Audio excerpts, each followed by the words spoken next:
Throughout the course of this campaign, we have been interviewing and giving opportunities for interviews to each of the congressional candidates. Martin Babnick, who is the independent in the race on his... Did he get the reform line? I believe got the reform line as well.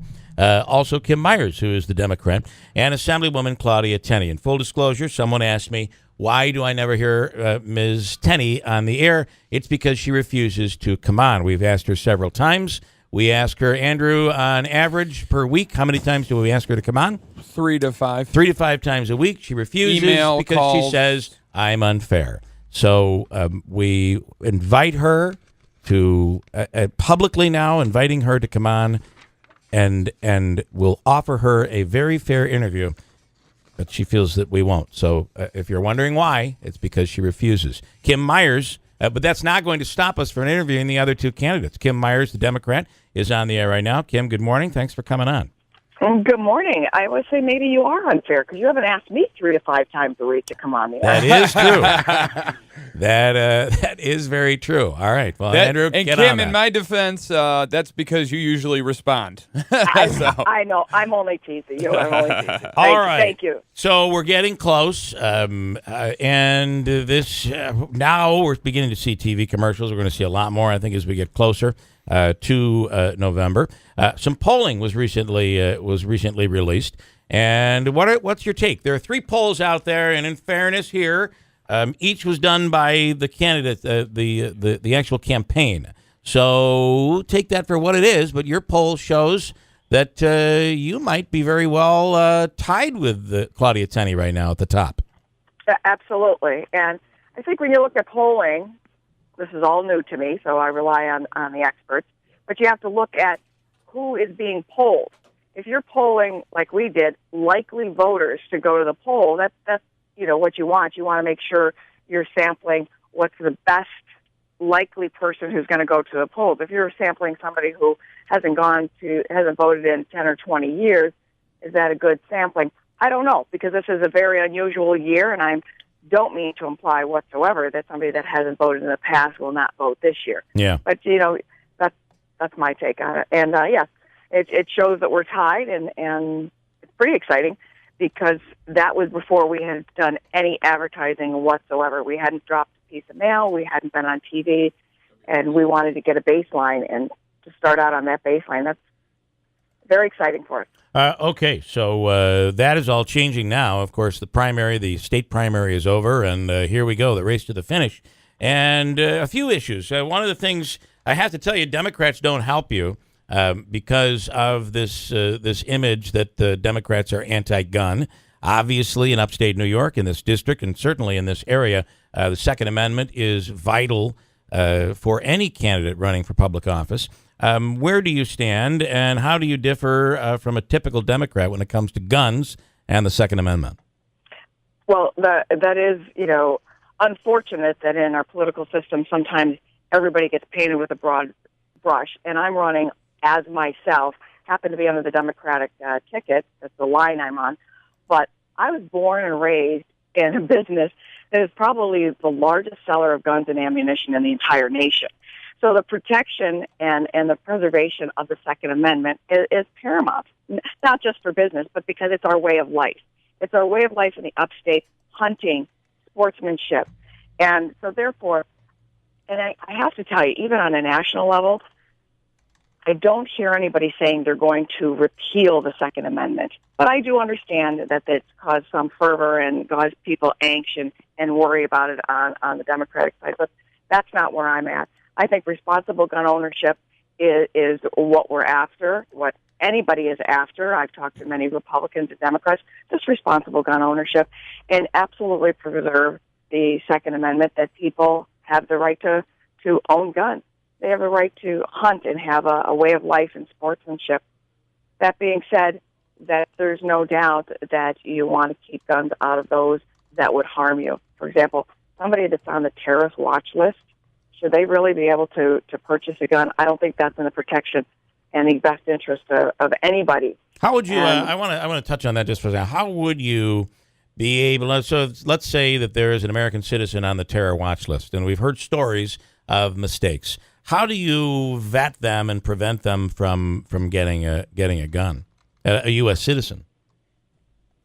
As to get off the watch list, there certainly absolutely should be due process, and that if you have nothing to worry about, if you're not on the watch list, and you're right.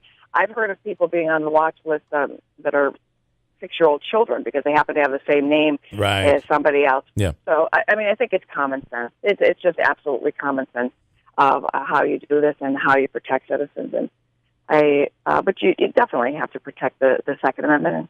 And I just want to reiterate, I don't really think that anybody's talking to that extreme level. And I hear that's oftentimes that's what campaigns are, is that one side or the other goes to the extreme. They don't really mean that, but they paint their opposition at the opposite end. Okay. And that's not true. Obviously, unfortunately, New Yorkers, as you know, a bit gun shy, if you will, based on the SAFE Act. No one ever thought that a legislation like that would go into play. Where are you on the SAFE Act? When you do legislation that you don't have all the right people at the table, and you do it in a hurried manner with late at night and without representation, that's never going to be a good idea. And so you need to have the right people at the table. You need to again, use common sense and have people that actually know guns, know the size of the clip, know the definition, and have them at the table before you would act something like this. So, all right. Yeah. New York State is there's a story out of the New York Post, a news story that taxpayers in New York are in the midst of a mass exodus. They are leaving New York State in droves. You're in business. Taxes. New York is highly taxed. And how do we fix this? How do you keep people in New York? And what are your thoughts on regulations and high taxes? Well, first of all, let's be clear that what a congressional member who's at a federal level, what jurisdiction they have over things at a state level. Right. So, our state and, people who work in our state government, they have a fair amount of work to do to create a more business-friendly environment. But on a federal level, we have the ability to do the same, lower the tax structure, reduce unnecessary regulations, and a lot of it is reporting. And somebody who was on the school board for 18 years, you have to do these reports and you have to give all this information. And you do sit there and wonder all the time and effort it takes to do this. Is anybody really reading these? Is anybody really looking at this information with any thought as to what's the purpose and why are we doing that? So that's one of the things. But in New York State, too, I think we have a great opportunity. We're looking at an opportunity to really grow jobs in New York State and therefore keep and attract people to New York State. I really do, with the opportunity to improve our infrastructure, because every business needs a strong infrastructure to thrive, to grow, and to locate here. But more importantly, with advanced manufacturing, if you provide the workforce, if you provide the skilled workforce, then the business has a motivation to come there. Got it. And I want to. I know I have 2 minutes left with you. I want to ask you. You mentioned regulations and you mentioned school board.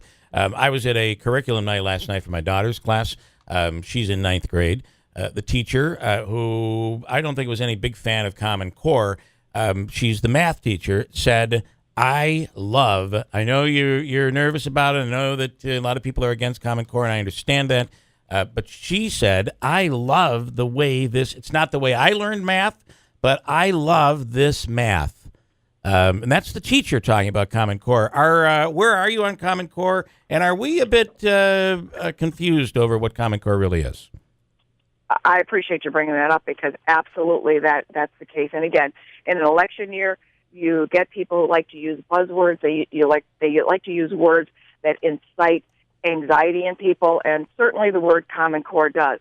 But the Common Core concept is a sound one, that you have a common set of skill sets across this nation for each grade level. The third grade in every state should be the same. We're a mobile society.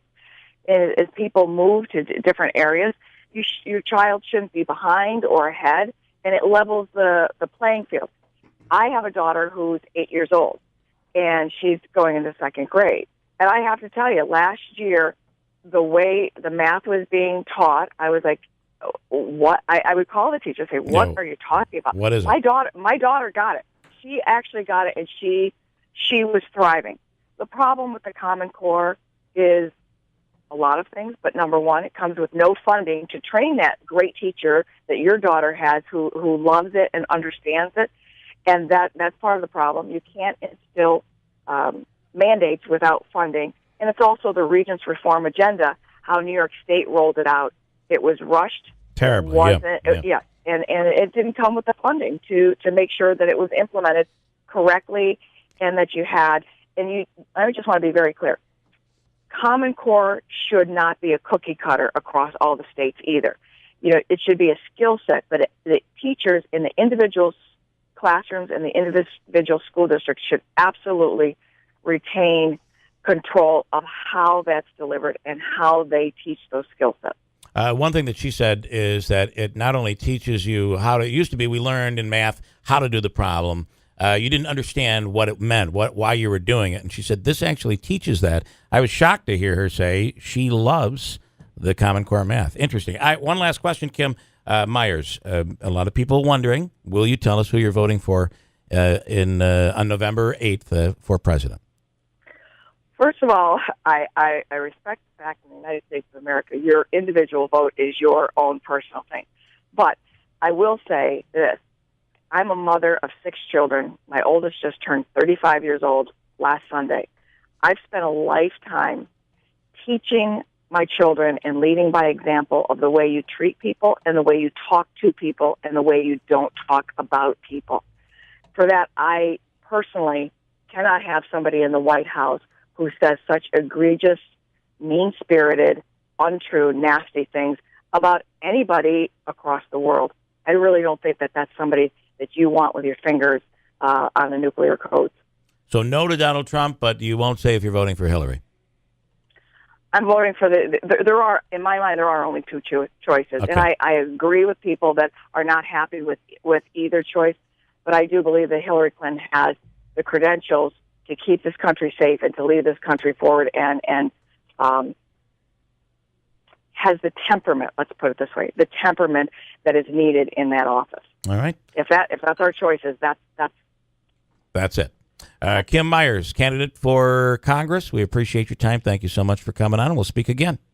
Thank you so much for having me. Have a great day. I'm on my way up to Utica, so maybe I'll run into it. 3 to 5 times a week, Andrew will be calling you. All right. Thank you very much. Thanks so much. Take care.